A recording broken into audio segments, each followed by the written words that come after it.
at the end of the day, selling is transferring a feeling. If you don't have the feeling, you can't transfer it. If you don't have a good, positive feeling, dude, you're an actor.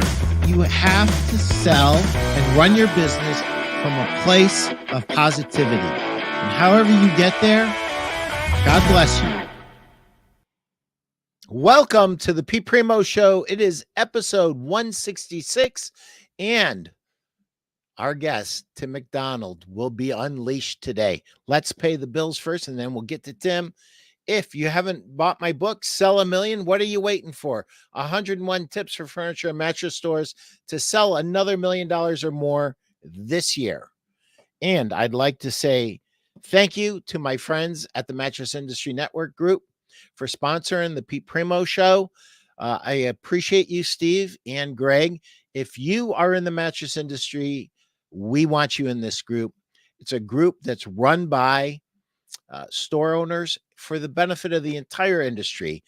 If you want to learn how to build, market, sell, and succeed in the mattress industry, hit that QR code right now, and I will see you on the inside right there. Scan that. And my producer is, even though he doesn't feel well today, he is just on fire. Tim, welcome to the show, my friend. Thank you, Pete. Thanks for having me, man. I'm super stoked about this. So I have so many questions. So for those of you who don't know, Tim is the store manager at Home Furniture and Mattress Superstore. And this guy is a relentless student of the game. My gut feeling is, based on what he posts and what he answers, he's doing 99% of everything the right way, but he's always looking for an edge. And so, Tim, I don't know anything about you, dude. So walk me through. I know you're a 20-year vet. Like, how did you get in the business? I got into the business a long time ago in Fresno, California. I heard about this guy. His name was DJ Patton, David Patton. This guy was just, I would hear from certain people that this guy was just a stud. And I was like, what does he do? And they were like, he sells furniture. And I'm like, no way. So I went and I applied at More Furniture for Less in Fresno, California, not knowing anything in the game, nothing. And the hiring manager was like, you know what? You would be a great fit for our store. You would be perfect, but you got to go get some more experience. And like, that was a gut shot back then to me. Right. And so I went and I worked at a couple of smaller stores to get some experience, and 6 months goes by. I go back and I say, where's Scott at? I've got some experience, and they hired me there. And, that was one of the coolest jobs that I ever had. I mean, we were pumping numbers like 1.5, 1.2 million a month, had 22 salespeople, and we were just rocking and rolling. And I was there for quite a while. $1 million clubs, all the good stuff, going. They sent me on to the Tempur-Pedic factory to be a Tempur-Pedic ambassador and sales trainer for Tempur-Pedic. And nothing excited me more other than when I was selling mattresses there. I loved selling mattresses. It was just fun, and yeah, see, I would make that face right there, selling mattresses. Oh gosh, especially moving those big old heavy ones around. There it is. But I was young. I was young back there, and I was dumb, and I drank a lot, and I partied a lot, and I love my faces sometimes, man. I ended that part of my career in a real bad position. I got real addicted to drugs and alcohol, and ended up losing that job because, you can't really show up to work if you're high, and if you're putting everything behind the drugs and alcohol, you cannot be a productive member of society. And that led me into a couple of years of homelessness down there in Fresno, California. And I got on a Greyhound bus and came up here to Albany, Oregon. And I started working some temp jobs. And then a lady that I know that is one of my salespeople now, she's like, "Oh, you've been in furniture. Why don't you come to work for us?" And I came in with that arrogance, right? I came in with pictures of my $1 Million Club plaques and, Costa Rica and Hawaii plaques and all of this, right? And one thing about our owner is words mean absolutely nothing. Show me, right? He goes, but I'll hire you. You can start tomorrow, but you're going to be sweeping floors and doing deliveries and unloading trucks. And that was my first shot of humility, right, in the furniture industry. I was like, I'm too good for this, but you know what? I'll do it. And I did that for about 3 to 4 years.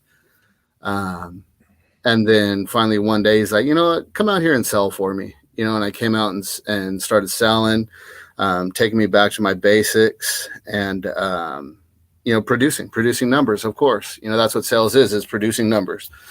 And about 6 to 8 months into it, he's like, hey, why don't you be a co-manager with another guy? And so I started co-managing and obviously producing, showing. And now I'm our general manager here.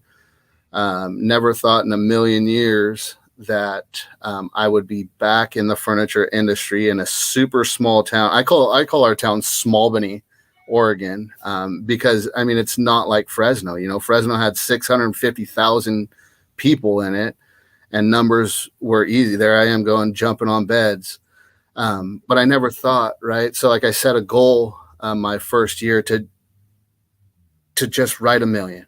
Just write 1 million. And that first year I did 1.2, and so I said, you know what, I'm going to do 1.3 next year. And I did 1.4. And then I said, you know what, I'm going to do just a little bit more the next year because I didn't think that it was possible. And then I did 1.45, and a lot of it is in this small town. It's not really, like I used to say back in Fresno, right? Stack them high and sell them low, sell 1 million tickets at $100 and you'll get $1 million. But here is really slowing down the process, really listening, really engaging, and loving the one that you're with, and it produces. But yeah, that's kind of my story in the furniture industry. I'm one of those weird guys who absolutely love this industry. And what was one of those hats that I forgot who it had was a mattress weirdo. I'm one of those mattress and furniture weirdos to where I just absolutely love this industry and have so much passion for this industry. And it just goes to show, Well, I think we share that, my friend. I have a lot of questions for you. Let's roll. So a lot of people, when they become addicted to alcohol and or drugs, they never get back up. Yeah. So I want to dive into that just a little bit. Yeah. What helped you? Well, hold that question. Let me see what guy. So here's the rule in our show. I love it. Whoever has a question takes a priority, even over my questions. Guy Danes, much respect. Guy Danes is from South Africa, and he's a regular listener to the show. You've heard me shout him out before. Much respect there, Tim. I was in the same position. This must be Kyle Danes. I was in same position a few years ago with drug abuse. Keep it up. The power of the mind, the power of positive self-talk, believing in yourself. Congratulations. Thank you. Yeah. I knew that was Kyle Danes. He is a great young man who has a very similar story. So, Tim, here's my question in a nutshell. Yeah. What in your mind allowed you to get up when other people have stayed down? You were homeless. What allowed you to get back up onto your feet? Was it family? Was it friends? What was it? So it was definitely family, but it was a hard thing at that time, right? Because I was such a menace. I was so chaotic. that my family literally had to take steps back and not allow me in their life, and I remember just waking up the day before I left. I got on a Greyhound bus, and the day before that, right, I woke up in 105-degree heat in an abandoned house with sawdust and nails and screws stuck to my body, and at that moment I was like, this is actually my life. Like, I am okay living like this. And then I wasn't, and I called my sister, and my mom had came up to Albany about a year before I came up here. And luckily, she has a lot of years sober and everything. And she set the tone for me, said, if you come up here, you have to get a job. You have to work a program. You have to go to church. You have to do this. And so I made the change, and I came up here.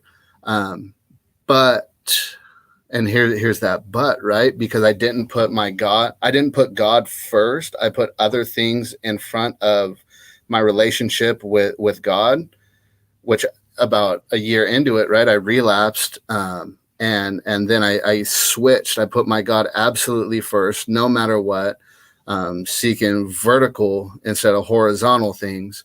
And when I put my God first in front of absolutely everything, job, everything, no matter what it was, that's when everything changed for me, 100%. Thank you.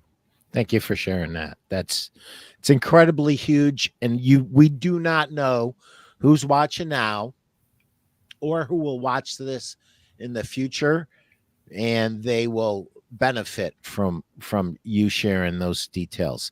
So your mom laid down some rules, you abided by them, but the most important thing you did was you put God first, and then everything started falling into place.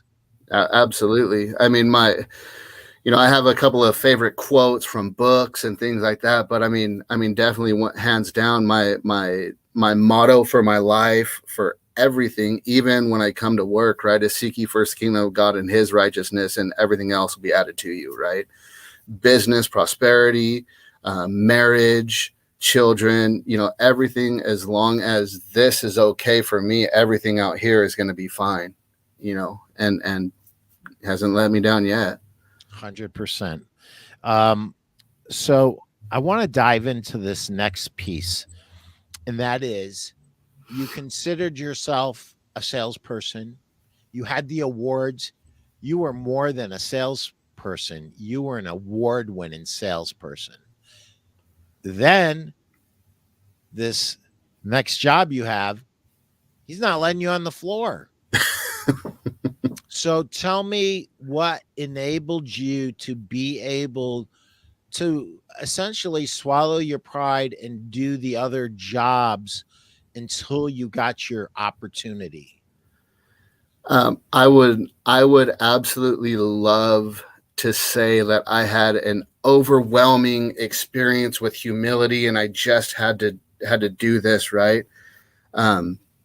But my self-esteem was so low at that time.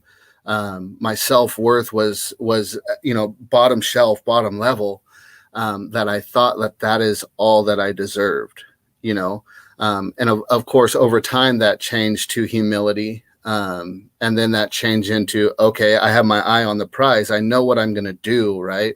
One of the 7 habits of highly effective people is to begin with the end in mind. So I knew that if I did this right, if I produced from floor sweeper to, truck lead to management in the warehouse, at some point in time, I will move my way up to the floor. And I had that opportunity when he opened up another store, but that was right in the middle of my relapse, and I had to literally turn that position down because of the respect that I had for our store owner, because I know me, and in my addiction, I'm not a good employee, so I had to turn that down, stay in the warehouse for another probably 1.5 to 2 years, until I could really focus on my relationship with God, which then, molded me into a leadership and management kind of potential in the sales floor. So when did the relapse happen? Was it like a year into it, 6 months into it? I would say it was about, about a year into it. Yeah, still holding on to the stupid thinking of I could save other people. You know, um, there's a saying, if you walk into a barbershop long enough, you're probably going to get a haircut at some point. And I did that. So what I learned was, stay around successful people doing successful things, and you're going to be the next successful person. And that's when it kind of shifted for me. Any books that you were reading at the time? Um, yeah, yeah. Of course, I read some NA literature, which is Narcotics Anonymous literature. That taught me how to live, and then I did a couple of intensive Bible studies with the pastors at my church. That taught me that it's okay to show feelings, it's okay to be hurt, it's okay to be sad, it's okay to feel no matter how you're feeling, as long as you're applying spiritual principles to those feelings and not staying stuck in them. Because, like I said, my self-worth and self-esteem was just so stuck in the muck, that what did I know how to do? I knew how, when I was afraid or when I was feeling angry or anything like that, right? I knew how to lash out in anger and yell and flex and to be, vicious, but I didn't know how to feel, and I didn't know how to talk to people and have intimate conversations about who I really am in this moment, which then shifted for me and allowed me to be okay. Because I was always in that mindset, right? As if you really know me, if you knew who I am, if you knew my heart and my head and what I'm thinking and telling myself, you're not going to like me, you're not going to be my friend, and you're sure not going to love me, and you're probably going to leave me. Mm, that's a tough program to overcome, but you did it. And what I love about your answers is you're very quick to point out to other people that your pastor helped you, the other people at the Bible studies helped you, and it just makes me think about iron sharpens iron, right? Absolutely. So, Absolutely. you get your opportunity. When your owner said those words, it's time for you to go on the floor. Or, Tim, do you want to go out on the floor? Did you hesitate, or did you like you were ready? You just, this is what I've been waiting for. I'm ready. I'm going. I said, yeah, let's go. Like, Yeah, yeah, it's time. good. And so it was crazy how it happened, because it was like, okay, so we're going to do this in about 2 weeks so that you can get the warehouse in order. You can get the warehouse in order and train the guys that you need to train, and then slowly move in. And then, like, he comes back not even an hour later, and he's like, hey, you're going to start on the floor on Saturday. And I'm like, I don't even know how to write a ticket. I don't even know how to operate the sales portion of profit. I can do all the management stuff, but I don't know how to input a sale. He goes, well, you better learn. And I learned, the way that I learned how to swim was my dad, took me to Clovis Lakes or Wild Water Adventure, and you have to pass a swimming test. Cause I'm short, I'm compact. I'm not a tall guy by any means. So I had to pass a swim test, and he goes, you got to swim from there to there, drops me in and says, sink or swim. I paddled my butt off, but I was able to ride the rides that day. Awesome. So this is a pattern with you. Yeah. Yeah, absolutely. Tim, thanks for sharing your story, man. You're going to help people change their life. Yeah, 100%. I so agree with that. Um, Listen, I had a bunch of other things in my mind, but I wanted, you are very authentic and a tough person. You speak from your soul. Yeah, there's no doubt about that. Stu, woo-ha. How did I not know? Loves To to. me, I'm living a lie. Was going to be on today. Tim is great. Yes, he is. Thank you, Stu. Appreciate you. Thank you for being here. All right. So you start producing like immediately, right? I mean, Yeah. you're just putting up crazy. I mean, these are crazy numbers. 1.2 million, 1.4 million, 1.45 million. So how long were you a salesperson on the floor before you started to be a co-manager? I would say probably 90 days to 6 months. So you got super fast tracked. Yes. Yeah. One thing about the owner of my store is when he sees he'll see something, he'll see the potential, he'll see something before I even see it, right? And it's apt. He always tell me, why put off till tomorrow what you could do today.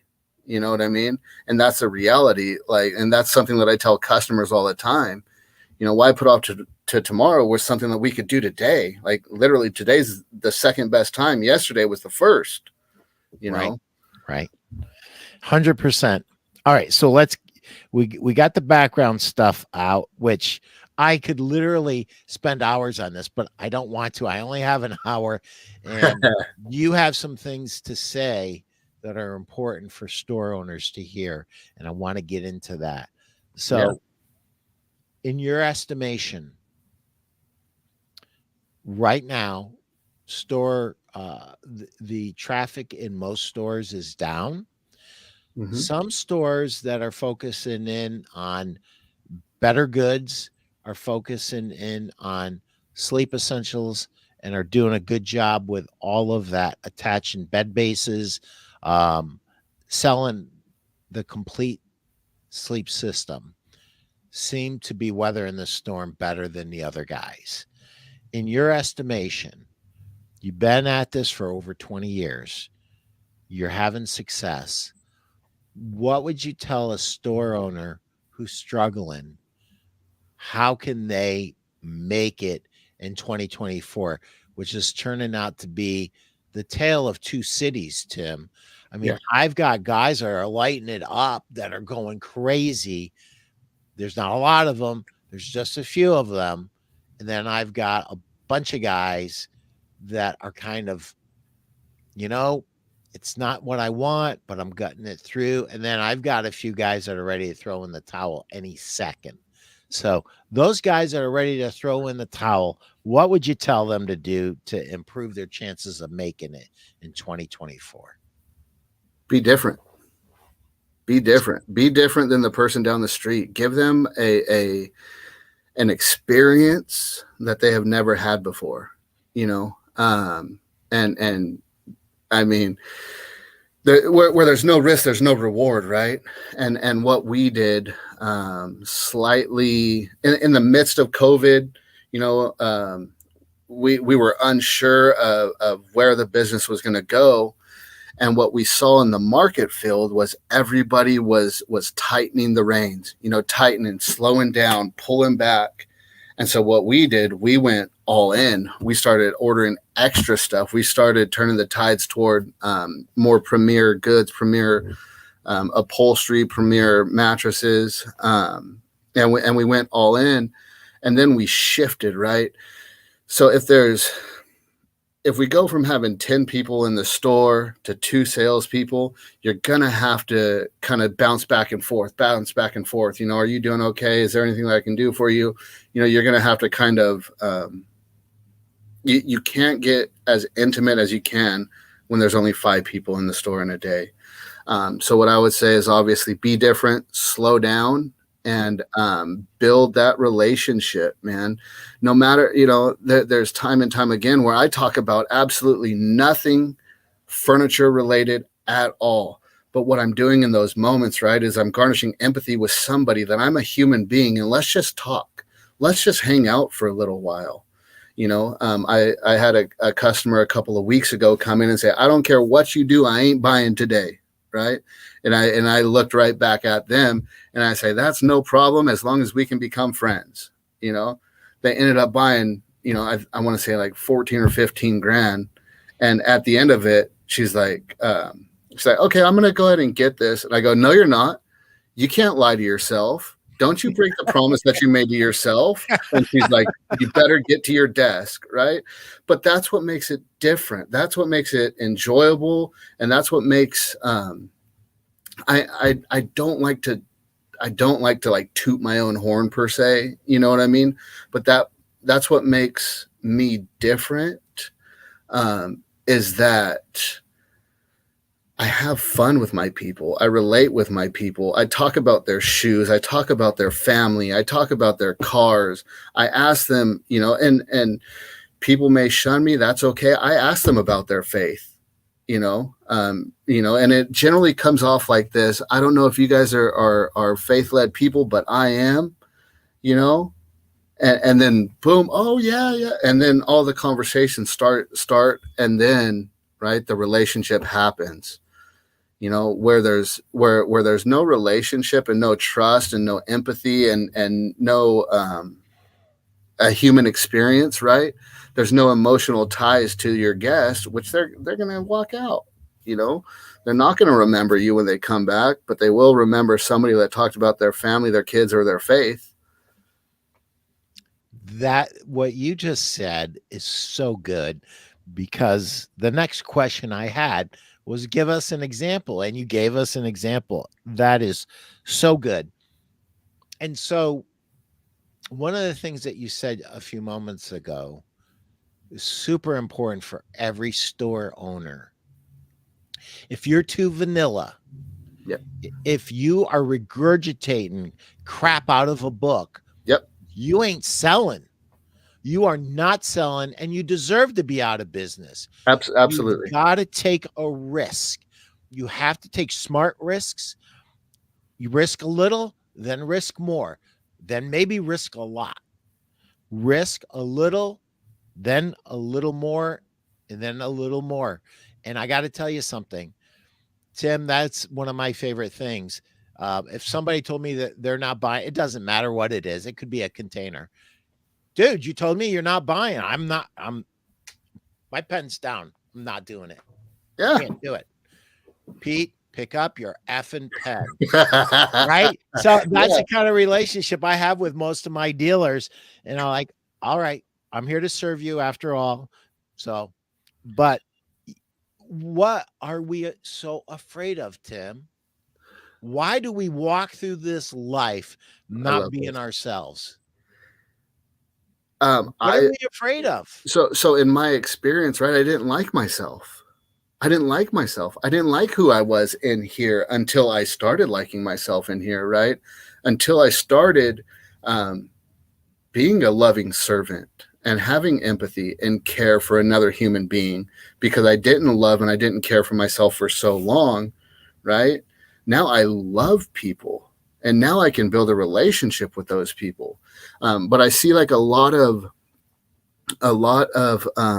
sales people today, right? They're so focused on how much can I make? How much can I make? Commission, that they lose sight of the service part of the entire experience. They don't have a process. I have a 7-step process that I follow. I've been following since I got tested on the 7 steps of the sale at More Furniture for Less in Fresno. I still follow that same process today. And what does it do? It produces, right? It's a simple process. You get off track, you circle back, and I wanted to kind of circle back, because what I was saying, right, is in the process, shutting up, shutting up, letting the customer speak, and actively listening, not only with your eyes, but your ears, and shutting your mouth, because you can see what somebody's saying to you when they turn back and then they cross their legs and they lean back, right? That means they're comfortable. That means they're enjoying it. When their arms are crossed and they're leaning forward, all these little side things, right? Which either tells me shut up and move on, or sit back and relax and keep going that same way, right? And of course, I mean, I'm a commission salespeople. Money's on my mind at all times, right? I mean, I have a mortgage, I have a wife, I have kids. I mean, stuff's expensive. It's 2024,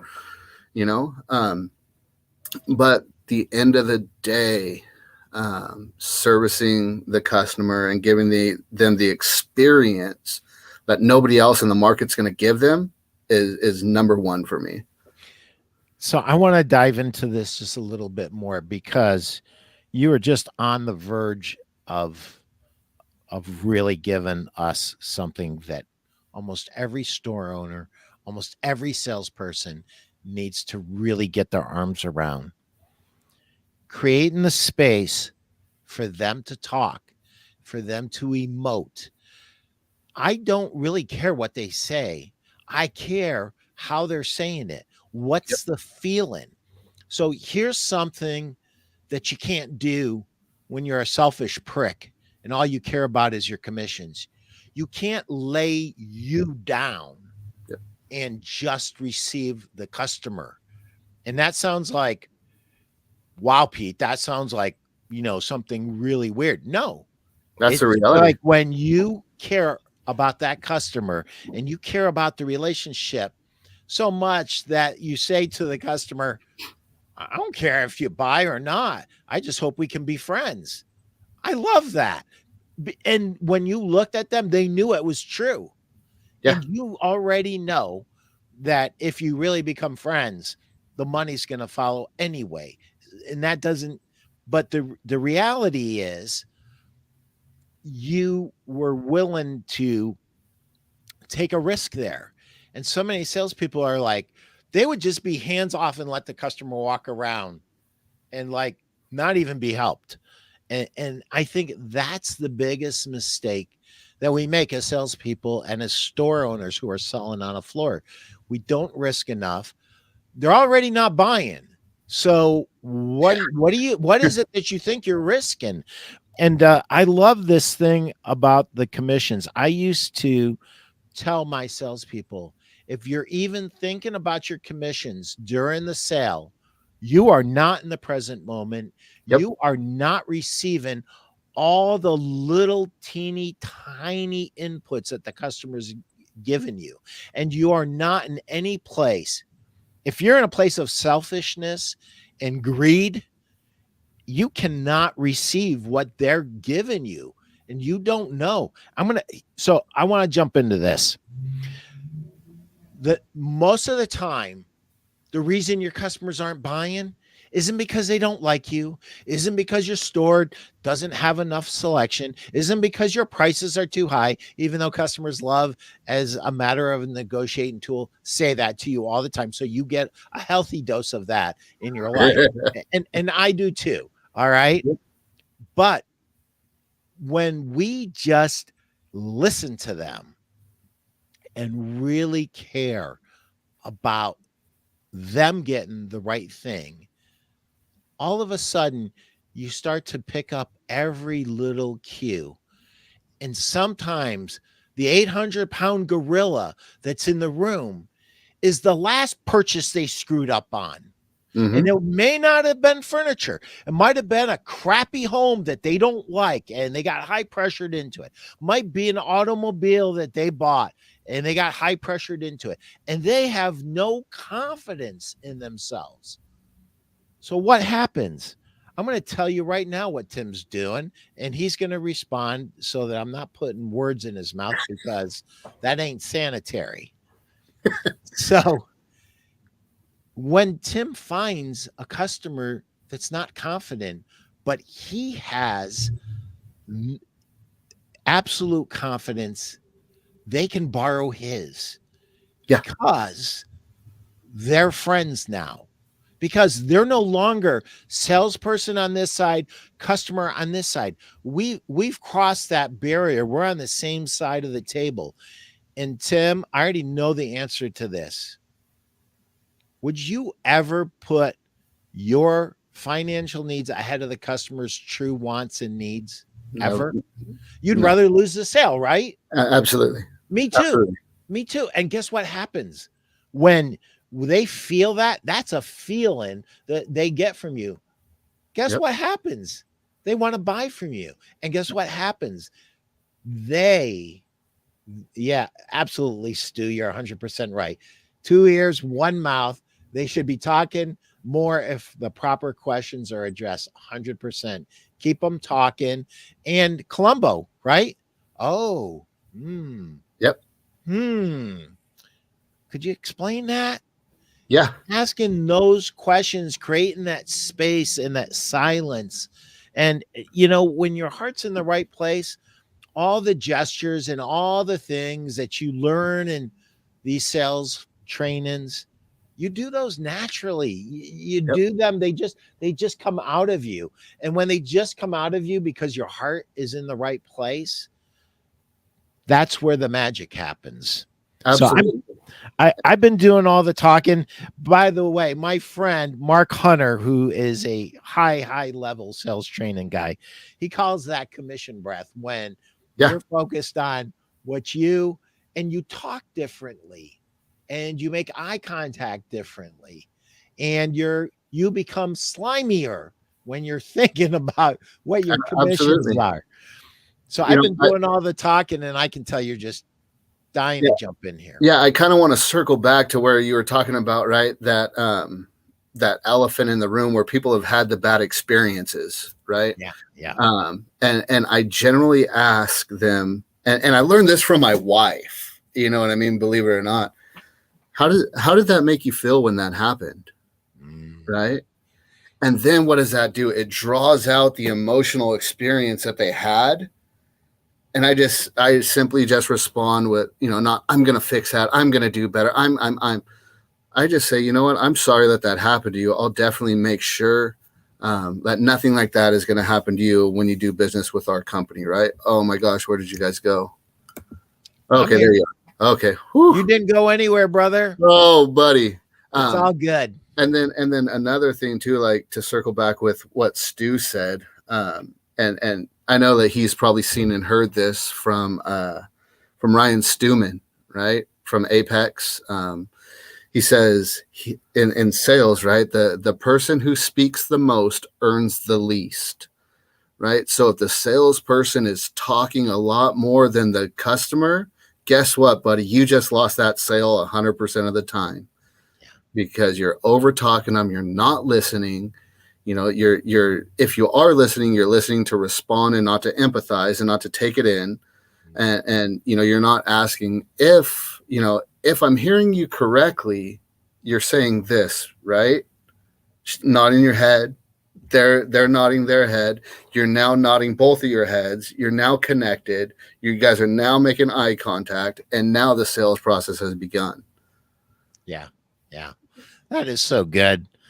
How did that make you feel? Yeah. And the most important thing is how you look at them in the eyes. Yep. After they say that. The words almost don't even matter as long as it's not something utterly stupid. But if you truly care and your heart is parked in the right place of being a servant to this customer and you want them to get the right thing, those words will come out the right way. And understanding this is something we don't talk about enough in sales, understanding that mistake that they made in their past haunts them. Mm-hmm. And it could be 10 purchases ago, but it still comes up right before. So sometimes we get these scenario questions in the Mattress Industry Network group. And it's one of the beautiful things about the Mattress Industry Network group is that you could ask a question and you got a bunch of people, some more qualified than others, but some really smart guys and gals in there that will chip in. But what I don't see a lot of is a lot of addressing this confidence problem that some customers have. And like I said before, they will buy into your confidence as long as you guys are on the same side of the table. You bridge that gap. You have gone from being a salesperson to a trusted advisor. When you make that leap, and that leap is done bit by bit by bit.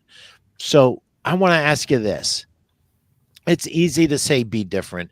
It's easy to say slow down, build a relationship. Give us some more examples of you building a relationship with a customer. Like, how do you do it? Because I know somebody's watching this going, well, how do you build a relationship? Yeah. So right at the front door, you smile with your eyes. You walk up, not with your chest pumped up, but you walk up with excitement, right? If I'm walking into a store and somebody's just hunched over and walking and dragging their feet, right? The first thing that I'm thinking in my head is, oh gosh, not this guy, right?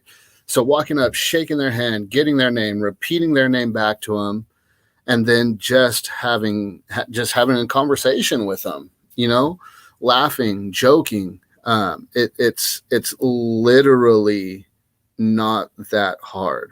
If you take away, right, if you take away that right now I am clocked into this company, I have to sell this customer walking in, and you can envision yourself in a Costco, let's say, and you bumped into somebody, right? You see them from church, you have a conversation with them, you're talking to them, right? It's just being a human being at that point in time. And then the sales process begins after, the qualification process, obviously. But the relationship part is just asking questions, shutting up and listening. And if you don't understand something, create some humility. Say, you know what, I'm not sure if I actually understand that. Can we unpack that a little bit more? It makes them know that you're listening to them, you care, and you care about what they're saying. When my wife's talking to me and when I'm talking to my wife, right? If we don't understand something, we say, hold on, what do you mean by that? We're in a marriage, we're in a relationship. It has to start somewhere. But then I also kind of want to circle back, right? To a saying that I absolutely love. We just had a Tempur-Pedic top performers dinner and ceremony and everything a couple of weeks ago, and one of the quotes that was in our training was that customers are drawn to clarity and they resist confusion, right? So if what I'm saying, because I'm an expert in my field, right? I study my field, I know my field, I know my product. So if I'm precise with my words and I mean what I'm saying and I know what I'm talking about, they're going to be drawn to me. The energy is going to flow to that clarity. But if I'm fumbling and stumbling and mumbling, right, the confusion sets in. Wait a minute. I don't think I know what he's saying. You know what? Let's go down the street and see what this guy knows what they're talking about, because obviously there's no clarity in this guy's voice and all I got was confusion from it. Yeah, they can be confused all by themselves. They don't need a salesperson to help get them more confused. But often when we shop our competition, that's what we find out is actually happening. Mm-hmm. And it's a sad state of affairs that people buy things online because they don't want to deal with salespeople who have in the past not performed well and have not created clarity. So thank you for sharing that. So I've been dying to ask you this question. Yeah, buddy. I wish I was at my desk right now because I have mine. Five groups of knowledge. You better know them or else you're dying. You better know those 5 groups. You better know your inventory, your pricing, your customers. You better know what your competition's doing. If you don't know what your competition's doing, you're failing yourself and your customers because they don't have that, man, it irks my stomach, right? When I see the pride of, I don't care what my competition's doing. I'm going to do what I'm going to do, right? And it's, you know what? If Muhammad Ali didn't study his opponents, he wouldn't have been the greatest boxer of all time. If Conor McGregor doesn't study his opponents, he cannot beat them. He doesn't know when the overhand right is coming, right? Yeah. And so, not that I'm worried about competition because they don't have my sales staff. They don't have what we create here. I have an amazing sales staff. Let me tell you that, right? We have some growing pains at times, but I have a great sales staff. But right, I go and I shop competitors just so when a customer comes in and says, I saw this at so-and-so, and I can say, oh yeah, right, you walk into the door, you go right, you go around where that white bedroom set, and it's right there.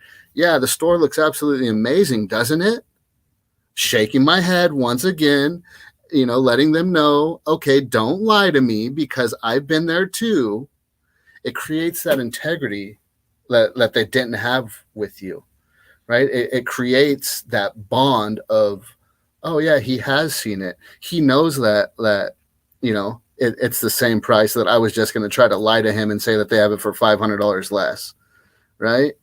And so yeah, I mean, I encourage you guys to do that. It was mandatory for where I came from. It was mandatory, 100%. You better. Yeah, I want to unpack that a little bit.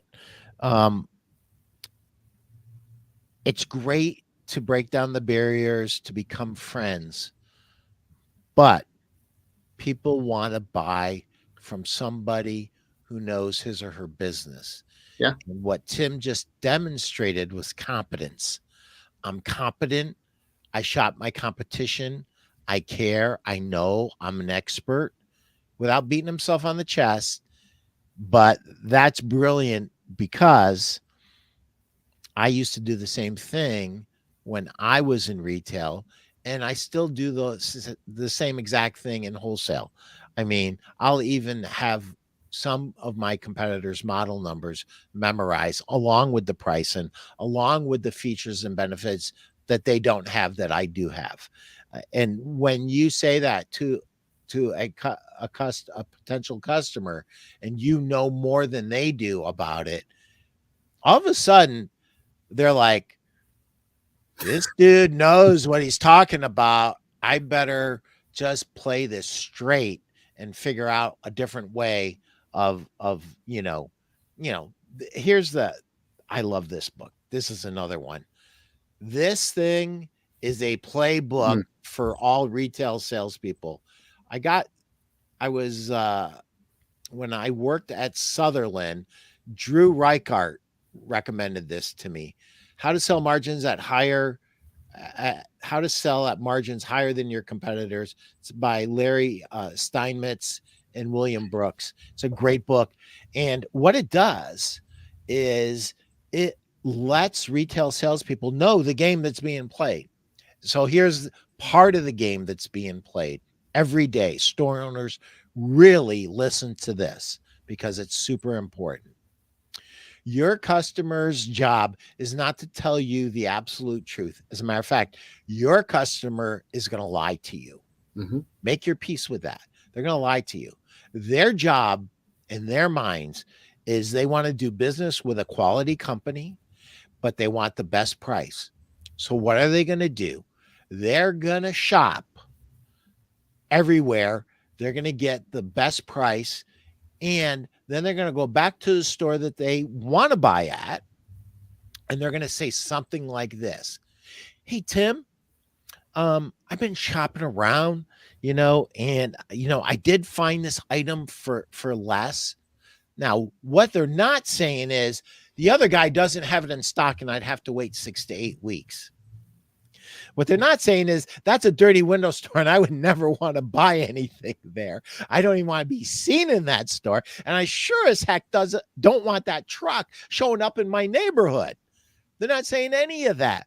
They're just saying the price. And Tim, the only reason I came back is because out of all the salespeople, I really liked you the most. Mm-hmm. Yeah. And they say that so that they can put together their all-star deal. And that's what they're doing. And us understanding the game that's being played and shopping your competition, that allows you to know whether you should match the price, take the deal right this minute, or maybe you can hold out for a little more margin. Maybe you give a discount, but it's not quite as much of a discount. But I can see you want to jump all over this. So you go. Yeah, right. I mean, I love that. And that's where knowing your inventory, knowing your product, and knowing theirs is so imperative, right? And knowing what they're allowed to do and what they're not allowed to do. Like I know 100% that there's certain stores that will not sell their floor models no matter what. They're nailed down. That's it. Point blank, period, right? And then I know also the vendor's inventory log. I go in to see their inventory log, and I know that, okay, well, it's going to be 8 to 10 weeks to get it. And guess what? I have it here. I have my guys, you're going to get a white glove delivery service. We're going to haul your old furniture out. We're going to show up on time. We don't give you a 3-hour time window. We actually set appointments. And when you get an appointment, we value your time and ours. So we keep that appointment, and it's building the value. And when the value exceeds the dollar amount that they're willing to pay, you win every single time. Right. Knowing that Mikey Whited in the back, who's been with us for 23 years, is going to service and fix do any repairs for you, 5, 6, 7 years down the road, knowing that it's not going to be a third party service, gives a little bit more value, gives a little bit more confidence. And if it's, you can identify and isolate if it is price or not. So, right. So if you wanted something right now and I could take $100 off of it, but you had to pick it up yourselves and I wouldn't be able to haul away your old stuff, would you still make the purchase today? Probably not. So why don't we just go ahead and do this now, right? Let my guys break their back. Let my guys, value your time, and let's just go ahead and seal the deal now. And that way, you don't have to wait the 6 to 8 weeks. You don't have to wait, you don't have to pick up trash that they left behind. You don't have to run to the dump with your old furniture and pay $49.99 dump minimum. I'll do it for $25. It's just building value. So many salespeople, right? They get like Gumby and flimsy at the very first objection, right? Which it may not even be a true objection. It could be a complete smoke screen, right. And generally 9 times out of 10, price is not the objection. They just want to see you fold. They just want to see you fumble. They just want to see if you are speaking truth when you tell them that this sofa is $29.99. However, that does not include our 5-year protection, which I highly recommend. It's a great value and it doesn't cost that much. You know what I mean? Yep. They want to know, well, and I've seen that time and time again, right? Sofa's $2,000. Somebody asks, what's the price? Well, let me go run to my computer, see what I could do for you. Or I've asked customers that, so is this your best price that you can do? Well, let me go and talk to my manager. Let me see what better I can do. I didn't even care about the price. I just asked a question, Oh, wow. So listen, I'm going to read this comment in a minute, 1 minute. I want you guys to rewatch this. Hit that link. It lives on YouTube. And I want you to watch Tim's body language. When he's actually playing back what he's saying to the customer, he's not coming forward. He's kind of retreating. He's doing that because he's a pro. He's making the customer come towards him. There are times where you need to physically retreat. You need to not be stepping towards them. When you're saying something that could be construed as strong, you need to actually be retreating so that they can receive it, so that they come forward a little bit. So, and he's watching their body language. If they're coming forward, he lowered his voice. He lowered his voice and he retreated. He's making the customer come. This is called sales aikido, and he's obviously the master of it. And rewatch that segment with that. And oh my gosh, we're running out of time. I got like we could do this all day. We could do this all day, brother. We actually could. So let's pull that comment up, because Texas Mattress Barn. I never discount the price of the mattress. I try to add value through discounted pillows, bedding, mattress protectors, frames, etc. Am I doing it wrong? This is a question to you, Tim. So I don't feel like there's a doing it wrong or doing it right. Do you feel that you're providing the best value and the best service to your customer? And is it a win-win situation? for you and at your store, if it's a win-win situation for the both of you, keep it trucking, keep it going. But what a lot of people do, right? They don't build that value. Like I like how you say, I try to add value, right? So there's adding value, and then there's decreasing the price. When you're decreasing the price, you're also decreasing the value, because what you just sold them on, when you sold them on $19.99, well, now you're decreasing the value to what you should have started selling them at $15.99. So where's your integrity? Where's the integrity in that, right? Oh, wait, I've been selling you at $19.99, but you just threw a right jab at me. So now what I was selling you at $19.99 is now $17.99. I should have been there, right? Is that energy flowing, or is it pulling in, or is it pushing away at that point in time? Stu, what do you got here? I had to take an entire day off of work just to get a new bed. Not at home. We will come when you get off. That's it. That's it. Well, thank you for the question, Texas Mattress Barn. Appreciate you. And Tim, we have run out of time. I cannot believe this, and I want to keep going. This has been unbelievably great. Such a pleasure to get to know you, to understand your story. And I'm going to tell you something. There will be some people that watch this, and it's going to change their lives.